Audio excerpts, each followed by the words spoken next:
अब स्टार्ट करते हैं हम। अभिलेखों के बारे में पढ़ेंगे। व्हाट आर इंस्क्रिप्शंस, अभिलेख क्या होते हैं। ठीक है। हम पढ़ते थे प्राचीन भारत को पढ़ने के लिए हमें जो हमारे सोर्सेज होते हैं, हिस्टोरिकल सोर्सेज होते हैं, साहित्यिक इतिहास को जानने के लिए जो हमारे जितने भी स्रोत है, जिसमें आपको पुरातात्विक आर्कियोलॉजिकल सोर्सेज हो गया, चाहे हम बात करूँ साहित्यिक सोर्सेज, लिटरेरी सोर्सेज की बात हो, या हमें बात करूँ, या फिर फॉरेन ट्रैवलर्स अकाउंट्स, या फिर विदेशी यात्रियों के विवरण की मैं बात करूँ, उनको हम पढ़ रहे थे।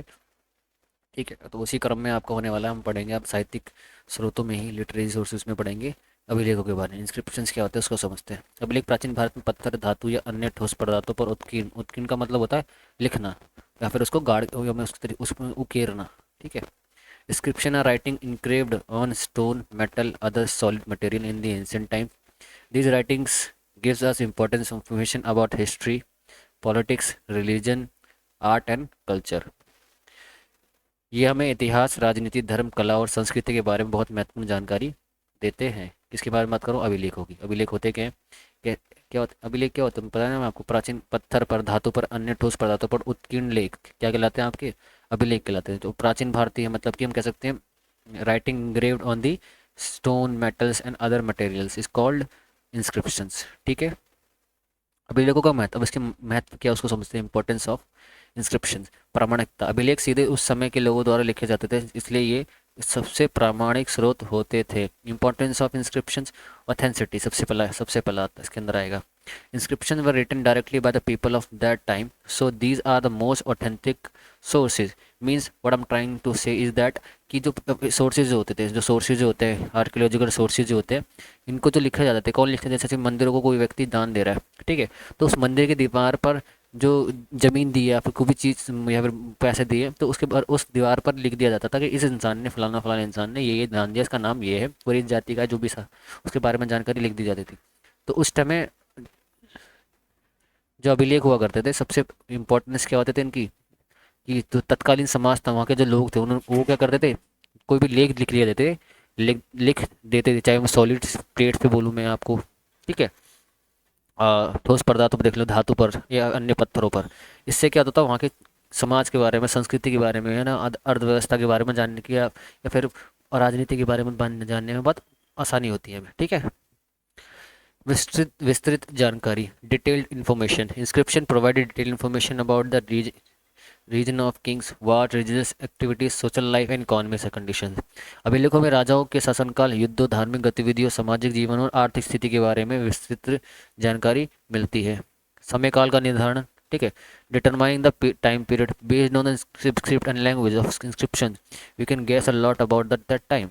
ठीक है। अभिलेखों की लिपि और भाषा के आधार पर हम उस समय के बारे में काफ़ी हद तक क्या निकाल सकते हैं, अनुमान लगा सकते हैं कि जो ये अभिलेख था ये कब लिखा गया था। ठीक है। मतलब कि हम जैसे मान के चलो, आपको एक चीज़ पता होगी, जो भी आपके जो भाषाविद जो होते हैं, जो आपकी जो भाषा, जो लैंग्वेज बोल सकते हैं ना, मुझे वो शब्द याद नहीं आ रहा उनके लिए क्या यूज़ करते हैं, दिमाग से एकदम से ब्लर हो गया। अब बोल सकते हैं जो लैंग्वेज साइंटिस्ट बोलते हैं, जो भाषाओं का लिंग्विस्ट बोलते हैं, जिनको जो विभिन्न भाषा बोल सकते हैं, उनको स्टडी करते हैं, है ना। तो उनको पता होता है कौन सी भाषा किस समय पर विकसित हुई होगी। अगर वो भाषा अगर यूज़ हो रही है उस टाइम पे, तो उसका मतलब वो कि जो क्या क्या निकाल सकते हैं, अनुमान लगा सकते हैं कि ये जो लिखा गया लेख है ये किसके कौन से समय का आसपास का होगा। ठीक है। जैसे कि बुद्ध काल की जो भाषा थी, वो पाली भाषा और प्राकृत भाषा में चीज़ें बहुत सारे लिखे गए थे। ठीक है। वहीं अगर तुम जाओ, जो शुरुआती जो वैदिक साहित्य मिलता है वो किस में लिखी थी? वैदिक संस्कृत में। फिर बाद के जो वेदांग आए, उनको किस में लिखा गया? उसको नॉर्मली सरल संस्कृत में लिखा गया। ठीक है। फिर उसके बाद में अगर आप मध्यकालीन भारत की तरफ जाओ, जितने भी आपको साहित्य मिलेंगे वो क्या मिलेंगे? खड़ी बोली में मिलेंगे, या फिर अपभ्रंश भाषा में मिलेंगे। ठीक है। मतलब कि अपभ्रंश की भाषा क्या थी आपकी? हिंदी की पहली प्रारंभिक स्थिति क्या कहलाती है आपकी? अपभ्रंश भाषा।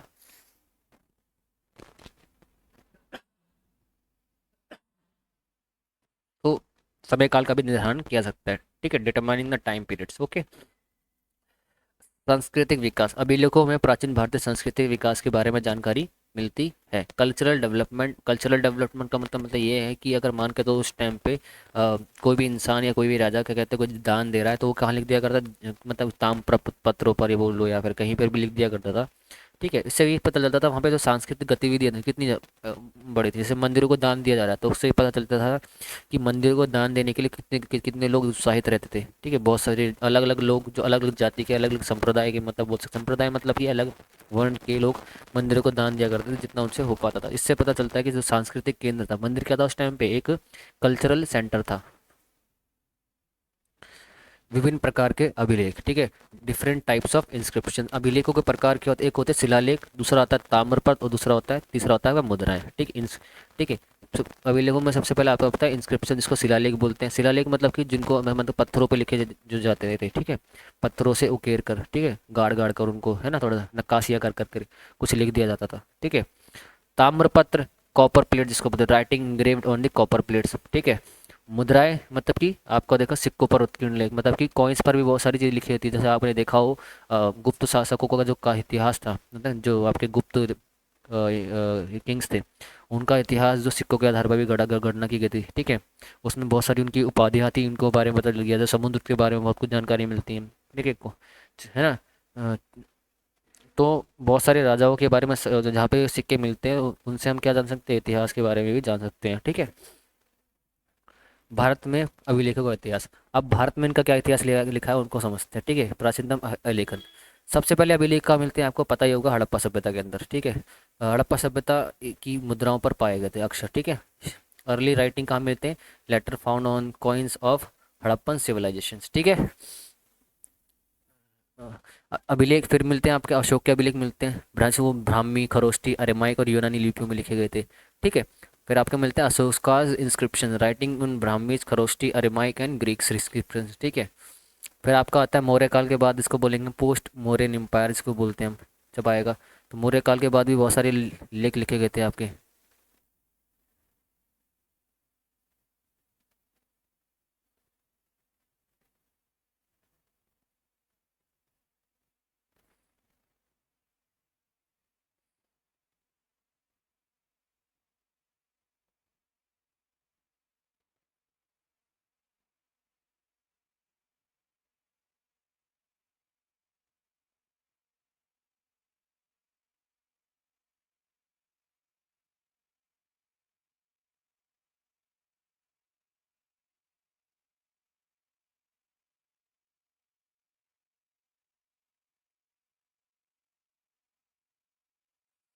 Post modern period, development of Brahmi script inscription started being writing written in Sanskrit language. मतलब मौर्य काल के बाद क्या होता है, जो ब्राह्मी लिपि का विकास और संस्कृत भाषा में भी अभिलेख मिले जाने शुरू हो जाते हैं। मतलब कि एक चीज़, एक काल होता है मौर्य काल में, ब्राह्मी लिपि, प्राकृत लिपि, इस भाषा में भी आपका बहुत सारे अभिलेख मिलते हैं। ठीक है। बाद में फिर क्या हुआ, संस्कृत भाषा में भी आपको मिलना शुरू होता है मौर्य काल के बाद। ठीक है।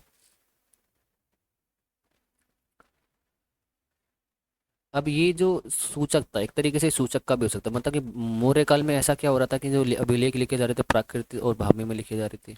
ठीक है। मौर्योत्तर काल में, मतलब कि मौर्य काल के बाद क्या हुआ, ऐसा पोस्ट मौर्यन पीरियड के बाद में ईरा में क्या होता है कि ऐसा क्या होता है, जब अभिलेख जो लिखे जा रहे हैं वो संस्कृत में भी लिखे जा रहे हैं।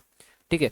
तो जब इन चीज़ों के बारे में हम पता करते हैं तो हमें इतिहास का एक बहुत अच्छा पार्ट तैयार हो जाता है। ठीक है, अच्छा लेसन या फिर अच्छा राइटिंग हमें कर पाते हैं। ठीक है। अभिलेखों का अध्ययन, इसको हम बोलते हैं क्या, अभिलेख शास्त्र। Study of inscription is called epigraphy. Epigraphy is work to lead understand analysis inscriptions. अभिलेखों के अध्ययन को अभिलेख शास्त्र कहते हैं। अभिलेख शास्त्री अभिलेखों को पढ़ने, समझने और उनका विश्लेषण करने का कार्य करते हैं। ठीक है। The study of inscription is called epigraphy. Epigraphy is work to lead understand analysis inscriptions. ठीक है। Information obtain from inscriptions. ठीक है। तो हमें कौन कौन से इंस्क्रिप्शन से जानकारी मिलती है इन अभिलेखों से। ठीक है। पहले आपको पॉलिटिकल हिस्ट्री के बारे में पता चलता है, राजनीतिक इतिहास के बारे में पता चलता है, सामाजिक इतिहास के बारे में पता चलता है, सोशल हिस्ट्री के बारे में पता चलता है, आर्थिक इतिहास बोल लो उसको, इकोनॉमिक हिस्ट्री के बारे में पता चलता है, इसमें टैक्स सिस्टम कैसा था, ट्रेड कैसा था, एग्रीकल्चर कैसा था वहाँ पे। ठीक है। और धार्मिक इतिहास के बारे में पता चलता है हमें, रिलीजियस हिस्ट्री के बारे में, information about the emergence of development of various religious religion, मतलब कि विभिन्न धर्मों के उद्भव और विकास के बारे में हमें जानकारी इसमें मिलती है। और सांस्कृतिक इतिहास मतलब कि कला, वास्तुकला, साहित्य और संगीत के बारे में हमें जानकारी मिलती है। कल्चरल हिस्ट्रीज को बोलेंगे, information about art, culture, literature and music. ठीक है।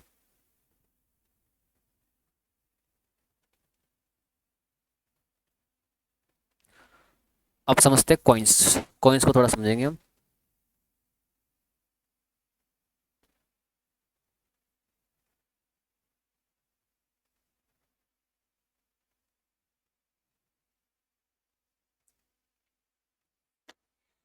कॉइन्स प्राचीन भारतीय इतिहास का एक महत्वपूर्ण स्रोत। Coins are important source of ancient Indian history. ठीक है।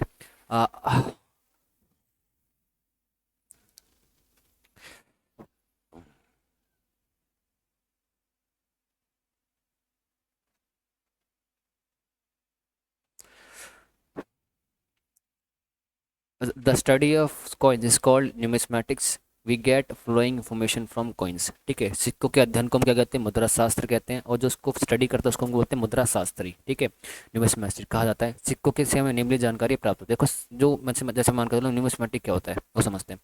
एक ऐसा अध्ययन या एक ऐसा विज्ञान बोल सकते हैं, या फिर एक ऐसा अध्ययन का क्षेत्र बोल सकते हैं, और जहाँ पे हम किसके बारे में पढ़ते हैं, सिक्कों के बारे में पढ़ते हैं, और सिक्कों से हम क्या कहते हैं, जानकारी निकालने का प्रयास करते हैं। ठीक है, इसमें हम राजनीतिक इतिहास हो गया, सांस्कृतिक इतिहास हो गया, आपका आर्थिक इतिहास हो गया, इनके बारे में हम जानने के प्रयास करते हैं। देखिए मान के चलो कैसे होता है ये चीज़ें। सिक्कों पर बहुत सारी भाषा लिखी होती है। ठीक है, बहुत सारे चिन्ह लिखे होते हैं। ठीक है, और बहुत सारी चीज़ें उपाधियाँ लिखी होती है जो राजा ने धारण की थी। ठीक है, और सिक्के विभिन्न प्रकार के हो सकते हैं, सिक्के के, तांबे के, है ना, चांदी के, इन सब चीज़ के सिक्के हो सकते हैं। ठीक है, तो जिसने जारी कराया वो क्या करता, उसका नाम भी लिखवाया करता था। ठीक है, बहुत से राजा क्या करते थे, अपने जब उनका राज्यारोहण हुआ करता था, मतलब कि जब वो क्या कहते हैं, जब किंग बना करते थे, राजा बनते थे, तो उस टाइम पे वो सिक्के जारी करा करते थे। तो उससे ही पता चलता है, उसको उस पर तिथियाँ लिखवा दिया करते थे। ठीक है, इससे ये पता चलता है कि उस टाइम उस इंसान का जो राज्याभिषेक था वो कब हुआ होगा। ठीक है, वो कब किंग बना होगा। ठीक है, तो इस जब हम सिक्कों को पढ़ते हैं या फिर कॉइन्स को पढ़ते हैं तो हमें बहुत सारी जानकारी मिलती है। इसमें आपका आता है राजनीतिक इतिहास। ठीक है, names of kings, their titles, symbols inscribed on the coins give us information about political history. For example, the figure of Shiva and the little Sivasara on coins of Kushan rulers were revealed their religion, faith and the devotion of Shiva. ठीक है, राजनीतिक इतिहास सिक्कों पर अंकित राजाओं के नाम, उनकी उपाधियों और हमारे प्रतीक हमें राजनीतिक इतिहास के बारे में जानकारी देते हैं। उदाहरण के लिए कुषाण शासकों के सिक्कों पर शिव की आकृति और सहस्र उपाधि से उन्हें धार्मिक विश्वास और शिव के प्रति समर्पण का पता चलता है। जो कुषाण थे उन्होंने बहुत बहुत ही बड़े स्तर पर उसने अपने कहते हो शिव की उपाधि उन्होंने धारण की। इसका मतलब ये क्या है, वो एक चीज़ बताता है कि वो किसके उपासक थे, शिव के। ठीक है, आर्थिक इतिहास economic history the type of metal and weight of coins provided information about the economy of that time. For example Kushans used coins of pure gold. ठीक है, which was a symbol of their economic prosperity. आर्थिक सिक्कों के प्रकार, धातु और भार से उस समय की अर्थव्यवस्था के बारे में क्या पता चलता है, जानकारी मिलती है। उदाहरण के लिए कुषाणों ने शुद्ध सोने के सिक्के चलाए जिसमें उनकी आर्थिक समृद्धि का पता चलता है। कुषाण से उन्होंने क्या क्या चलाया, शुद्ध मतलब कि बिल्कुल शुद्ध सिक्के चलाए। उससे पता चलता है कि सोने के सिक्के हर कोई नहीं चला सकता। जिसकी अर्थव्यवस्था, जिनके पास पैसा होगा, जिस राज्य में अच्छी खासी उनकी आर्थिक व्यवस्था या फिर इकोनॉमिक स्टेटस अच्छा होगा, वही उन सिक्कों को जारी कर सकते थे। तो इसका मतलब ये चलता है उस टाइम के जो इकोनॉमिक स्टेटस था वो क्या था, कुषाणों का बहुत अच्छा था। ठीक है, सांस्कृतिक इतिहास इसको बोलते हैं हम कल्चरल हिस्ट्री। सिक्कों पर अंकित देवी देवता, पशु पक्षियों और प्रतीकों से उस समय की धार्मिक मान्यता, कला और संस्कृति के बारे में जानकारी मिलती है। उदाहरण के लिए सातवाहन शासकों के सिक्कों पर जलियान का चित्र उनकी समुद्री शक्ति और व्यापारिक गतिविधि का प्रतीक है। ठीक है, cultural history the gods and goddess animal of birds and symbol inscribe on the coins provide information about religion beliefs art and culture of that time. For example the picture of ship on the coins of Satavahana rulers is symbol of their maritime power and the trade activities। जब आप सातवाहन साम्राज्य को पढ़ेंगे आगे जाकर तो हमें एक चीज़ पता चल जाएगा, सातवाहन थे वो क्या कहते हैं, बड़े स्तर पर व्यापार करा करते थे एक जगह से दूसरी जगह। किसका यूज़ करते थे वो, जहाज़ों का। ठीक है, तो उनके जो द्वारा जो सिक्के जारी किए गए थे उसमें जहाज़ों का चित्र मिलता है। इससे पता चलता था कि उनके राज्य के अंदर जहाज़ों का कितना महत्व था। ठीक है, उनकी कितनी समुद्री शक्ति के बारे में पता चलता है। ठीक है, जब सातवाहनों के बारे में बताओगे तो आपको एक चीज़ भी समझ आएगी कि उस टाइम पे सातवाहनों ने तो तबाही मचा रखी थी। ठीक है, साउथ इंडिया की तरफ। सामाजिक इतिहास को बोलते हैं social history the scenes inscribed on the coins provided information about lifes of different section of societies. ठीक है, सिक्कों पर अंकित दृश्यों से समाज के विभिन्न वर्गों के जीवन के बारे में जानकारी मिलती है। ठीक है, कालक्रम सिक्कों पर अंकित लिपि और प्रतीकों के आधार पर हम उनके बनने का समय का अनुमान लगा सकते हैं। ठीक है, chronology based on the script and symbols inscribed on coins we can estimate the time of their making. ठीक है, भारतीय सिक्कों के इतिहास। ठीक है, भारतीय सिक्कों के इतिहास हिस्ट्री ऑफ इंडियन कॉइन्स पहले आपका आता है, देखो मतलब कि पहले कौन कौन से कौन सा इसको समझते हैं सबसे पहले ना, इतिहास क्रम। सबसे पहले आपके आएंगे शुरुआत में, सबसे पहले शुरुआती जो सिक्के थे वो कौन से, पंचमार्क सिक्के, इसको बोलते हैं इंग्लिश में punch marks coins. Let me do this. पहले कौन सा आएगा आपका, पंचमार्क्स कॉइन। पंचमार्क सिक्के जिसको बोलते हैं आहत सिक्के, ये सिक्के सबसे पुराने सिक्के, इन पर कोई लेख नहीं लिखा होता था बल्कि एक प्रकार के चिन्ह अंकित होते थे। Punch mark coin are the oldest coin of India, there were no writing on them but various types of symbol were inscribed on the सिक्के। मतलब पंचमार्क में कौन से होगा, मतलब कि उसका क्या कहते हैं, एक तरीके से सांचा होता था, उस सांचे में डालकर, लोहे को डालकर उसको ऊपर से प्रेस कर दिया जाता था, दबाव डालता था, उससे वो सिक्का अलग हो जाया करता था, और जो उसका भारी भाग था वो अलग हो जाया करता था, जिससे एक सिक्का बन जाता था। ठीक है, पंचमार्क जिसको बोलते थे, आहत सिक्के भी बोलते थे, मतलब कि आहत मतलब समझते हैं, उस पर वार करके, उसका चोट पहुंचाकर सिक्कों का निर्माण करना। फिर आपके आते हैं आपके यूनानी सिक्के, इसको बोले इंडो ग्रीक शासकों ने शुद्ध सोने के सिक्के चलाए। ठीक है, ठीक है, ग्रीक इंडो ग्रीक कॉइन्स, ठीक है, जिसमें आपके Indo Greeks rulers used coins of pure gold. ठीक है, कुषाण कॉइन्स, जिसमें आपको कुषाण को देखते हैं, कुषाण शासकों ने रोमन शैली के सिक्के चलाए। ठीक है, Kushan rulers institute Roman styles coins. ठीक है, गुप्तास कॉइन्स, ठीक है, coins of Gupta ruler were excellent example of art. गुप्त शासकों के सिक्के कला के उत्कृष्ट नमूने थे, जिसमें आपके बहुत अत्यधिक उपाधियां उनके द्वारा बीना, जिसमें बीना गुप्त शासकों को बीणा बजाते हुए दिखाया गया है, उपाधियां बता रखी है। ठीक है, मध्यकालीन सिक्के medieval coins, Muslim ruler issued coins in Arabic and Persian scripts. ठीक है, अरबी शासकों ने अरबी और फारसी लिपि के सिक्के चलाए। ठीक है, अब इसका इंपॉर्टेंस क्या है, सिक्कों को हमें पढ़ते हैं जब हिस्टोरियंस जो होते हैं, मॉडर्न हिस्टोरी राइटर्स जो होते हैं, जब हिस्ट्री को लिखते हैं तो वो सिक्कों को पढ़ते हैं, सिक्कों को प्रेफरेंस क्यों देते हैं। ठीक है, स्टडी ऑफ न्यूमिस्मेटिक्स को इतना प्रेफरेंस क्यों देते हैं, मुद्रा शास्त्र को इतना महत्व क्यों देते हैं, उसको समझते हैं। ठीक है, सिक्के होते ठीक है, और जब वो पढ़ते हैं तो इतना तो समझ में आ गया होगा, लेकिन उससे संबंधित जो भी चुनौतियाँ होती हैं, उनको भी बहुत सारी चुनौतियों का सामना करना पड़ता है, बहुत सारे उनको ऑब्स्टेकल्स होते हैं, उनको भी सामने सावधानियां बरतनी पड़ती है जब वो चीज़ का अध्ययन करते हैं। सबसे पहले सिक्कों की पहचान करना। ठीक है, आइडेंटिफिकेशन ऑफ कॉइन्स। ठीक है, कई बार सिक्कों पर अंकित चिन्हों और लेखों को पहचानना मुश्किल होता है। ठीक है, आइडेंटिफिकेशन ऑफ कॉइन्स।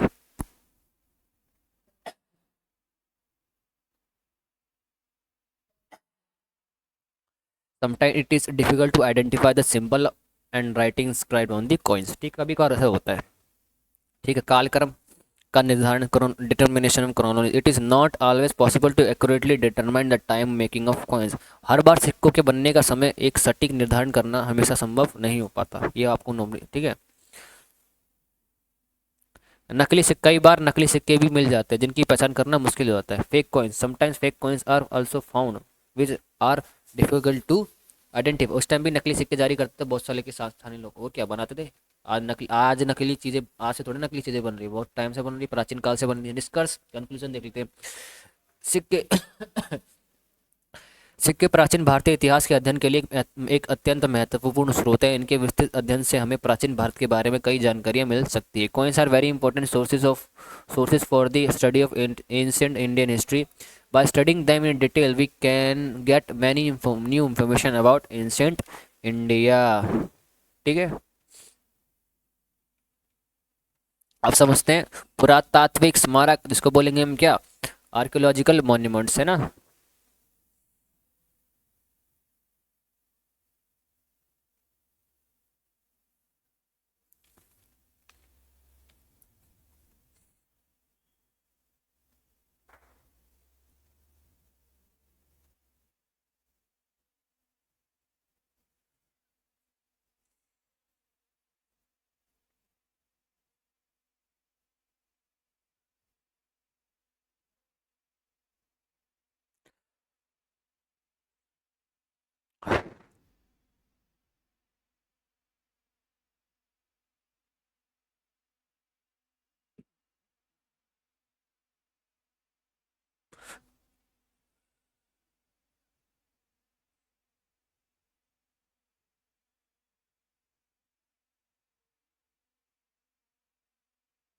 आ, पुरातात्विक स्मारक जिसको बोलते हैं आर्कियोलॉजिकल मॉन्यूमेंट्स। ठीक है, इनके इंपॉर्टेंस समझते हैं क्या है। सबसे पहले इंपॉर्टेंस होता है आपका इतिहास का पुनर्निर्माण।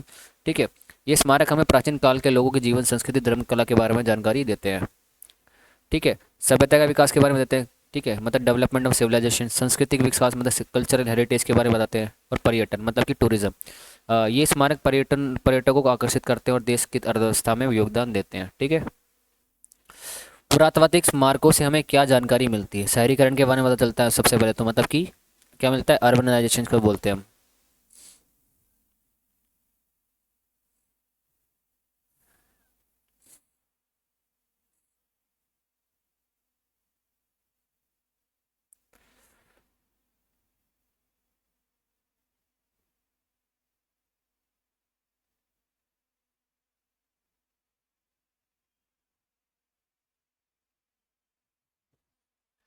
ठीक है। दूसरा क्या, धर्म के बारे में चलता है, रिलीजन के बारे में पता चलता है। ठीक है। कला और वास्तुकला, आर्ट एंड आर्किटेक्चर के बारे में पता चलता है, ठीक है। सामाजिक जीवन के बारे में चलता है, सोशल लाइफ कैसी थी वहाँ के, उनके बारे में पता चलता है इनसे। आर्थिक गतिविधि के बारे में, इकोनॉमिक एक्टिविटीज़ के बारे में पता चलता है, ठीक है। ठीक है। अब कुछ इंपॉर्टेंट आर्कियोलॉजिकल मॉन्यूमेंट्स इसमें आपका स्थल थे, जहाँ पे हड़प्पा हो गया, जहाँ पे बहुत सारे स्थल मिले हैं। मोहनजोदड़ो हो गया आपका, तक्षशिला हो गया आपका, कौशाम्बी हो गया, ठीक है। तक्षशिला बौद्ध धर्म का बहुत इंपॉर्टेंट एक ये एरिया है आपका, ठीक है। मोहनजोदड़ो, हड़प्पा और मोहनजोदड़ो के बारे में आपको तो पता ही है। अयोध्या में आपको राम की नगरी के जन्म से जाना, बोध गया बुद्ध का ज्ञान प्राप्त हुआ था। आर्किमेडू रोम और भारत के बीच व्यापारिक संबंधों का प्रमाण दिखाता है, ठीक है। चुनौतियाँ क्या है? सबसे पहले इनको संरक्षण करना, मतलब बहुत सारे जो मॉन्यूमेंट्स है या फिर बहुत सारी इमारतें हो गया, धीरे धीरे क्या हो रही है, क्षतिग्रस्त होते जा रही है, कि हर चीज़ की मियाद होती है। तो इनका संरक्षण देना, वहाँ पे बहुत सारे लोग आते हैं, जहाँ पे इंसान आएगा वहाँ पे क्या होगा, इनकी दुर्दशा तो तय ही है, ठीक है। ठीक है। Conservation conservation of archaeological monument is a major challenge. सबसे पहला, वित्तीय संसाधन, उत्खनन और संरक्षण के लिए पर्याप्त धन की आवश्यकता नहीं होती। बहुत सारे जो मॉन्यूमेंट्स है या फिर बहुत सारी चीज़ें वो जमीन के नीचे दबी हुई हैं और उनका अभी आज तक नहीं निकाला पाया, क्योंकि उसके लिए बहुत बड़ी मात्रा में क्या चाहिए, पैसा चाहिए, ठीक है। जलवायु परिवर्तन से इन स्मारकों को नुकसान पहुंच रहा है, जैसे कि आप ताजमहल को देख लो, ठीक है। जो आपकी रेंज जो होती है, एसिड रेंज होती है, ठीक है, उससे क्या हो रहा है, उसकी जो ऊपर जो उससे क्या हो रहा है, उसका रंग फीका पड़ रहा है। अतिक्रमण, कई बार इन स्मारकों पर अतिक्रमण हो जाता है, ठीक है। इसको बोलते हैं encroach, many times these monuments are encroached upon, ठीक है। मतलब कि कहने का मतलब ये है कि कभी कभार बहुत सारे लोग क्या करते हैं, इनको तोड़ देते हैं, अपनी उनसे चीज़ों को निकाल लेते हैं, अपनी चीज़ों को अपने वहाँ रहने लगाते हैं। इससे क्या होता है, वो चीज़ खराब हो जाती है ना। तो आज के लिए इतना ही काफ़ी है, ठीक है। नेक्स्ट क्लास में हम थोड़ा नया और न्यू चैप्टर हम स्टार्ट करने वाले हैं, ठीक है। और मिलेंगे अपने नेक्स्ट वीडियो के अंदर। और अगर आप चाहते हैं इस पूरे के पूरे कोर्स को कंटेंट लेना चाहते हैं, पीडीएफ नोट्स, पेड नोट्स लेना चाहते हैं, तो आपको स्क्रीन पे एक नंबर दे रखा है 8276087793, इस पर आप व्हाट्सअप कर सकते हो, ठीक है। एक दूसरा नंबर भी है, अगर आप चाहते तो उस पर भी व्हाट्सअप आप कर सकते हो। मैं यहाँ प्रोवाइड करा देता हूँ आपको, नंबर क्या है, ठीक है। इस नंबर के थ्रू भी आप पेमेंट कर सकते हो, ठीक है। तो मिलेंगे अपनी नेक्स्ट वीडियो के अंदर। जय हिंद, जय भारत। और आई होप स्टडी करते रहिए।